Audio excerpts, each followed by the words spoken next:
Tarih kesin konuşmaz ama iz bırakır. İslami kaynaklara göre Hz. Süleyman, milattan önce 10. yüzyılda, milattan önce 970 yılları arasında yaşadı. Bu dönem, Orta Doğu'nun kılıçla çizildiği bir çağdı. Firavunlar güneyde, Asur krallıkları doğuda, Fenikeliler denizde ve ortada küçük ama stratejik bir krallık, İsrail Birleşik Krallığı. Ey kuşlar, getirdiğiniz haber değerlidir. Gidin ve bilin ki Allah her şeye kadirdir. Bir isim var. Anıldığında rüzgar durur. Toprak dinler. Görünmeyen varlıklar susar. Bu bir kralın hikayesi değil. Bu insanla insan olmayanın aynı safta durduğu bir çağın hikayesi. Bu Hazreti Süleyman'ın hikayesi. Ama dikkat et. Bu hikayede tahtlar yıkılır. Kalpler sınanır ve en büyük savaş kılıçla değil, iradeyle kazanılır. Ey cinler, bana itaat edin. Benim gücüm Allah'tandır ve siz bana boyu eğmek zorundasınız. Kalkın ve emrimi yerine getirin. Hazreti Süleyman, Allah'ın peygamberi Hazreti Davud'un oğluydu. Ama o, sıradan bir şehzade olarak doğmadı. Henüz çocukken sessizdi.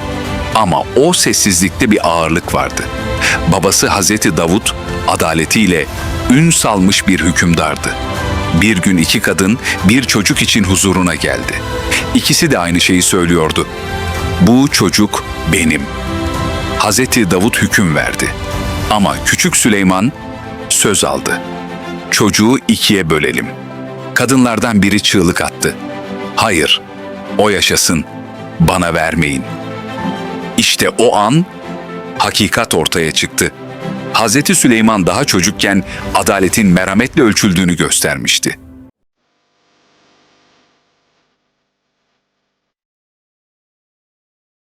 Hazreti Davud vefat ettiğinde taht Hazreti Süleyman'a kaldı. Ama bu tahta oturmak altın bir koltuk değildi. Bu görünmeyen yüklerle dolu bir emanetti. Hazreti Süleyman dua etti. Bana benden sonra kimseye verilmeyecek bir hükümranlık ver. Ve dua kabul oldu.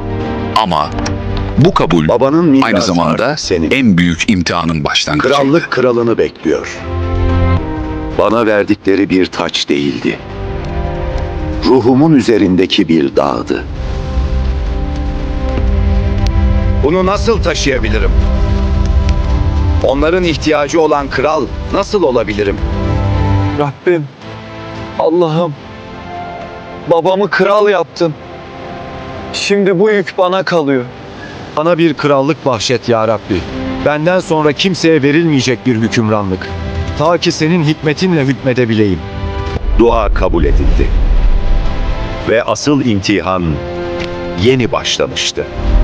Güç bir yüktür. Tüm yaratılışın krallığı.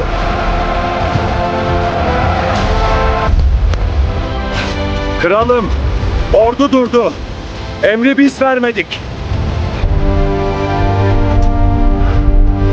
Böyle bir gücü ne durdurabilir? Sadık elçim, alçaktan uç. Gözlerimizin göremediğini gör. Bu sessizliğin sebebini bul. Ey karıncalar, yuvalarınıza girin. Süleyman ve askerleri geliyor. Farkında olmadan sizi ezecekler. Hazreti Süleyman'ın ordusu yürüdüğünde sadece insanlar yürümezdi. Cinler, hayvanlar, kuşlar, rüzgar hepsi onun emrindeydi. Rüzgar bir günde aylarca gidilecek yolu aşardı. Cinler yerin altını kazdı, denizlerin dibinden hazineler çıkardı. Ama bu güç kibir için değil, emanet içindi.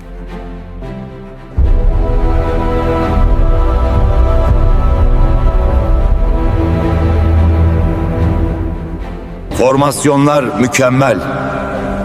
Neredeyse.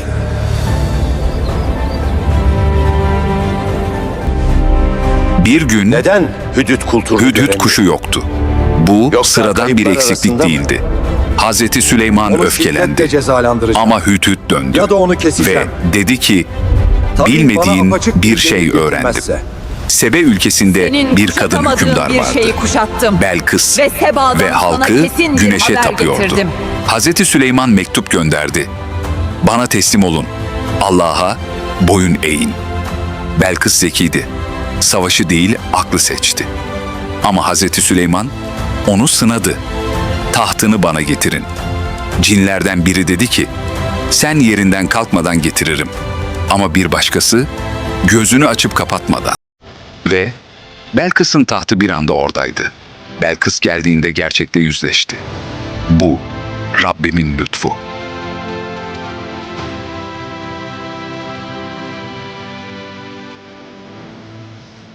Ama her şey burada bitmedi. Hazreti Süleyman bir gün asasına dayanarak cinleri denetlerken canını teslim etti. Ama cinler bunu fark etmedi. Aylarca çalıştılar. Ta ki bir kurt asayı kemirene kadar. Ve gerçek ortaya çıktı. Cinler gaybı bilmiyordu.